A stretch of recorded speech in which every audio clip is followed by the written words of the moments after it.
今年也没有出去外地，我就跟我们几个留学生吧，一起做饭，一起过年。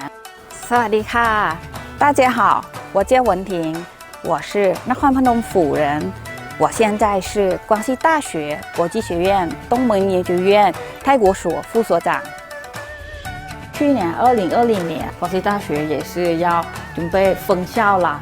当时中国的疫情比较严重，很多人就是问我要不要回国啊。当时我认为应该没事的，我觉得中国会管理得很好，会照顾我们，学校也会安排的，相信中国会没有什么大问题。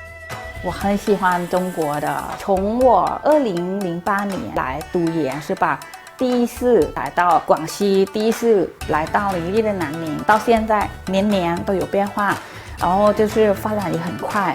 你看现在出门都没有谁带现金了，拿一部手机就 OK 了，就是坐车付钱买东西，京东到家或者是淘宝都方便，或者是你懒得做饭，你可以外卖。